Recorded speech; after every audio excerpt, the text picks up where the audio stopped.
Alright, we're back. I'm about as ready as I'll ever be for this fight. The thing that I like about this boss fight from a design perspective is there's no one correct way to go about this fight. It's entirely...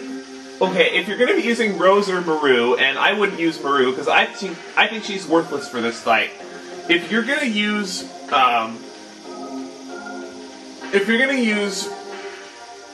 Rose at all, she has to have a physical ring, no ifs, ands, or buts, or she will not survive Spectral Flash. Now, the other two characters, Dart, obviously, I've chose to equip him with a Spirit Cloak, and normally I would have a Bandit's Ring on Dart, but I have a Spirit Cloak on him because he might have issues surviving attacks. Even though he has a lot of HP, it's very easy for characters to fall behind in this battle because 2 hits from this guy can KO basically anybody except Maru and maybe Miranda with a physical ring. And my last party member is Al. You could give him a Spirit Cloak, but since Al is going to be your main damage dealer during this fight,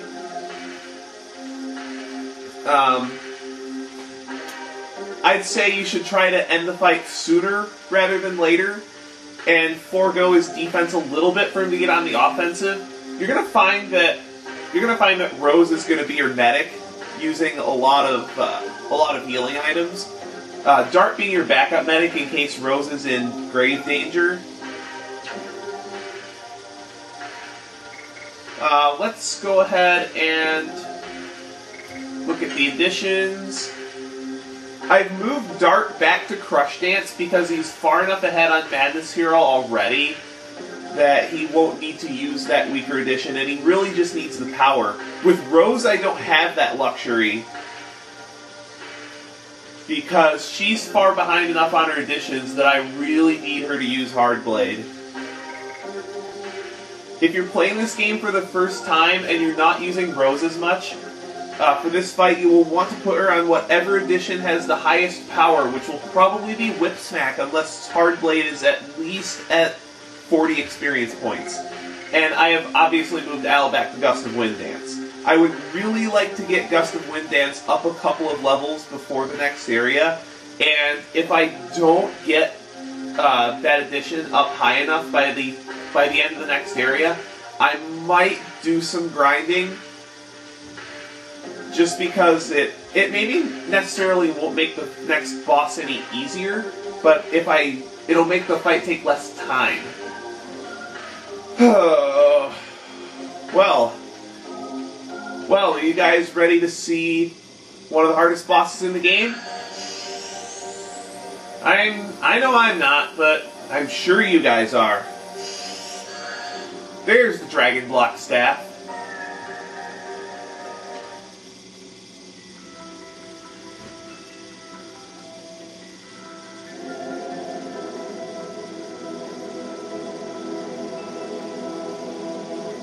Magic weapons don't always look impressive.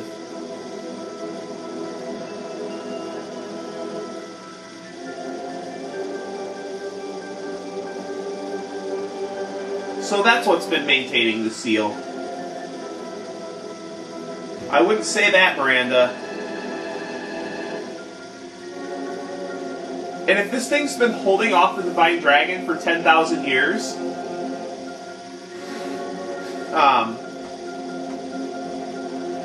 what was I getting at?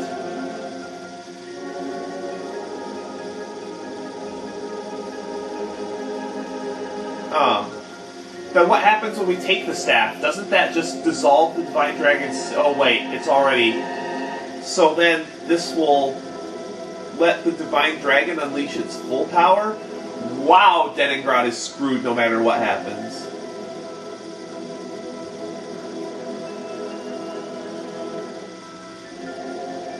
Miranda? Oh, right, of course. But that's a royal secret.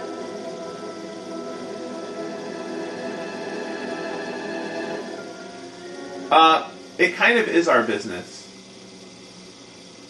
Oh great, the music went silent. That can't be good.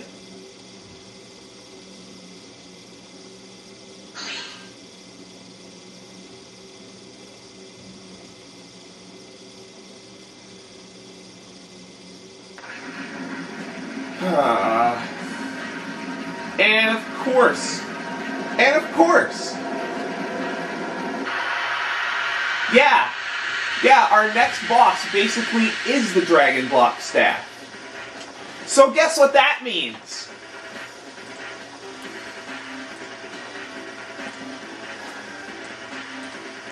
This boss, Grand Jewel, since it is a Dragon Block staff, it blocks Dragoons too. If you transform into a Dragoon during this boss fight, your stats will drop dramatically. We're talking stats getting halved and then some. So whatever you do, do not transform into a Dragoon during this fight. This fight will not be easy no matter what you do, especially if you rely on transforming into a Dragoon to win your battles.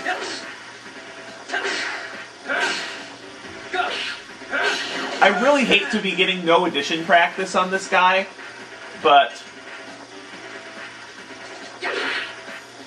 I really don't have a choice. I have to deal as much damage to this guy as possible, and you'll see why when you see one of the first attacks he uses.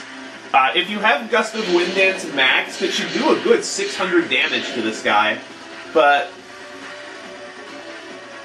you should have it higher than I do, definitely.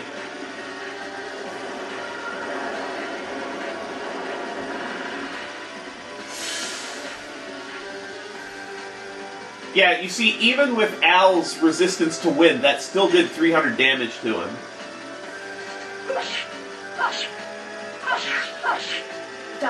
Grand Jewel has a grand total of 5,600 HP, so it should take about 8 rounds of this to defeat him.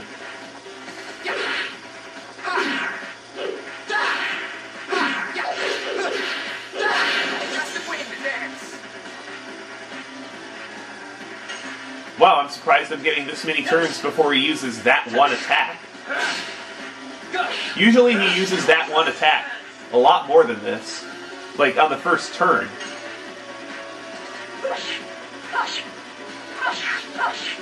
Die. Hard blade. Here it comes, I think. Oh no, wow. Wow, I'm getting pretty lucky with this guy. Grand Jewel uses nothing but magic. So, yeah. Can a Spectral Flash kill Rose? Yeah, this guy's got Downbursts, Gravity Grabbers, and Spectral Flashes at his disposal. So you'll want to keep Rose's HP above 700. I know it's a little bit early to be using Healing Breeze, but you want to keep your HP high during this fight. Oh, here's that one attack. And this is what makes the fight such bullshit.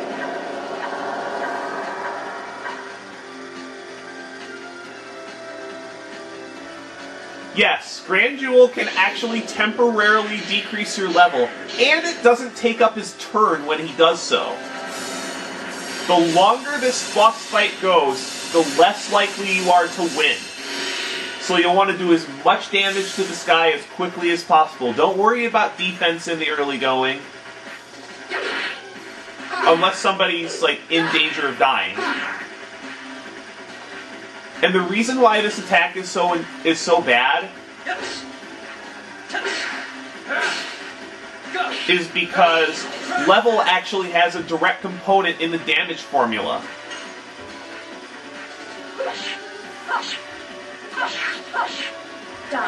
So now you're going to be doing less than 700 damage a round. You're going to be doing more like 500. And he can do this more than once.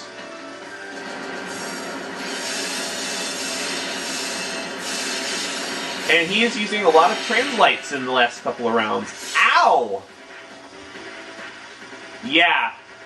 This is where I could see some justification for using, like, Hashel, because his magic defense is a little bit higher. Excuse me. I have healing fogs for this. I don't want to waste a healing breeze yet. And I'm certainly not going to use it on his turn.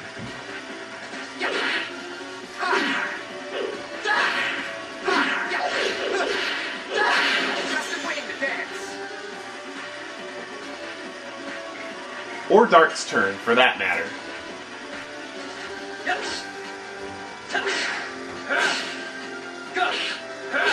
Now, Rose has Dancer's Shoes, so hopefully she'll get her turn before Thank You.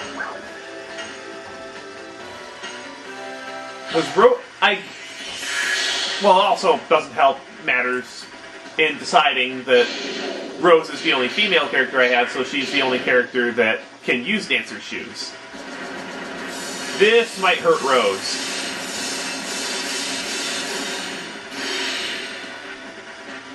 Oh, not as badly as I thought. She should be able to survive one more of those, and then I'll probably use some other item.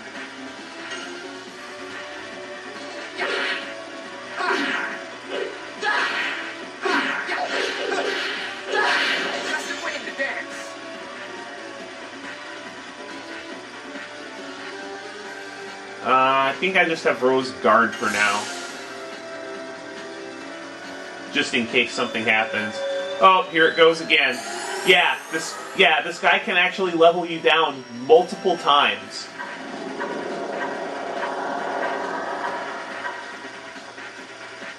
Matter of fact, I think he can do this up to 3 times. So, this is the leveling down.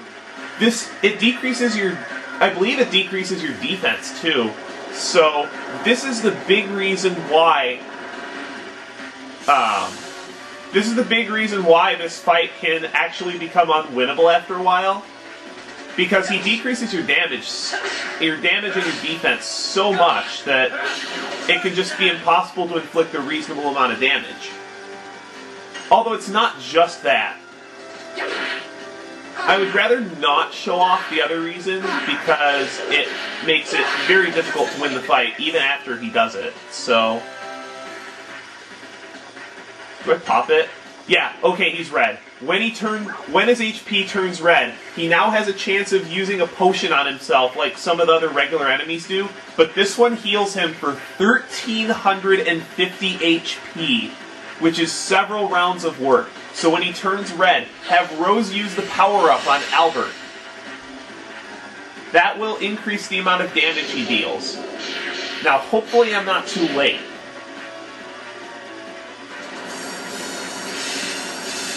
Rose is probably going to have to use another healing fog on her turn, unless I had her... I don't think I had her block. Nope. Yeah, Rose is going to have to use a healing fog on her turn. And then the rest of the characters, it doesn't matter. Yes. Oh, come on.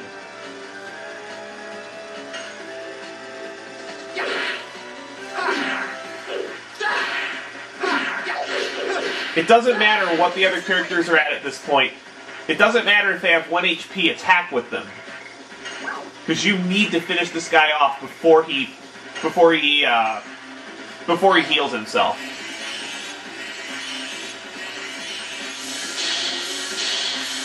He hasn't been using any of his particularly threatening attacks either. Oh, there it is.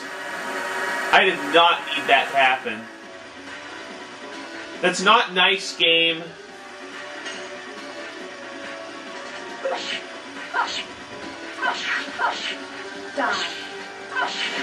That's just not nice at all.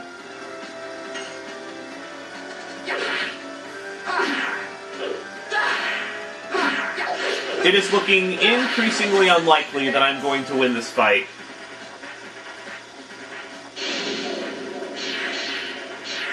Especially if he levels me down again. And that's a pellet. This is going to hurt Al a lot. This might do over 1,000 damage to him.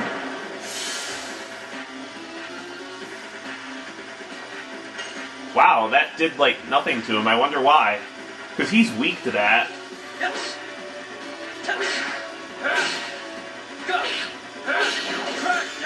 One important thing that I'd like to point out is if you're adamant on using your Dragoon form in this battle, the attacks that he uses, and like the counter to his, how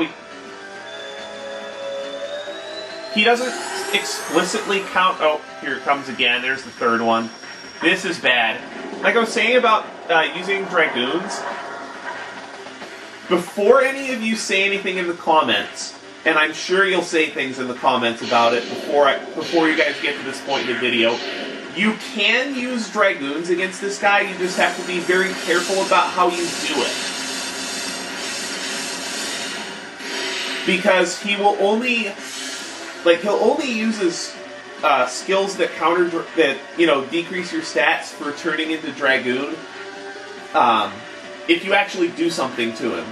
So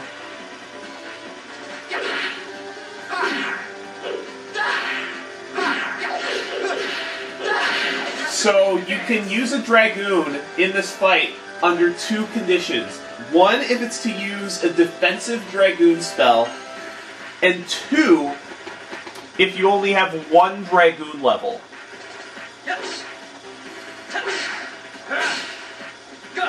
Well, maybe not one Dragoon level, but one bar of SP. Because the idea with that is you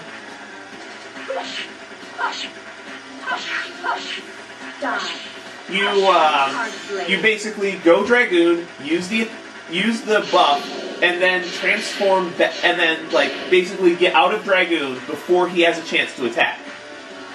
So you can do that, but then you have to start watching how much SP you have, and it just becomes a headache. So I guess Miranda's not completely useless for this fight, but she's useless enough.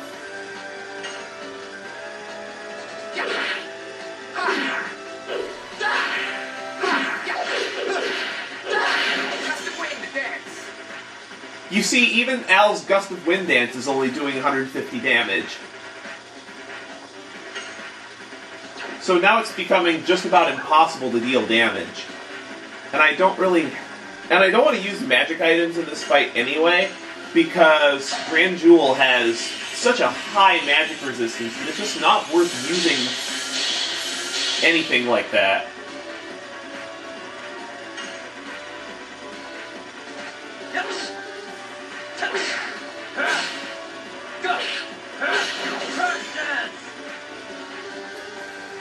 It's just so hard keeping up with this guy.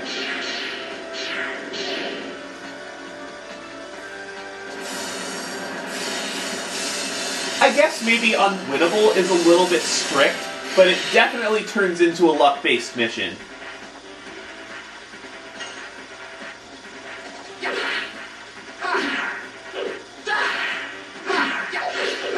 Eventually, Grand Jewel will level you back up, but it likes to level down more than it does level up.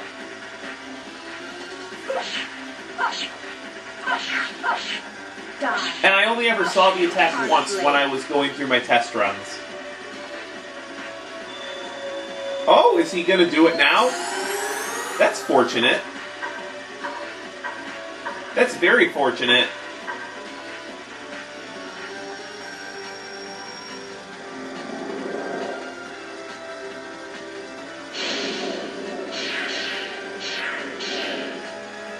Now what's he gonna use? Is he gonna use, wow, he's using, all of his single target spells. He's not using anything dangerous.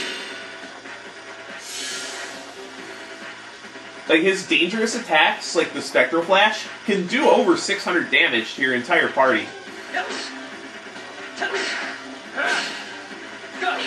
And if you don't have a physical ring, it can outright kill Rose.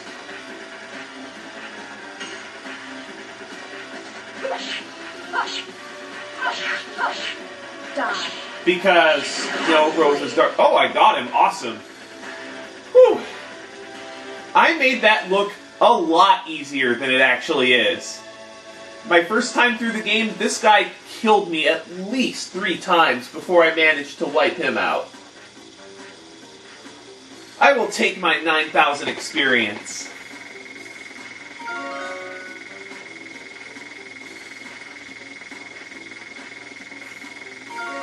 So basically, I got to show off all of his attacks except the most dangerous ones.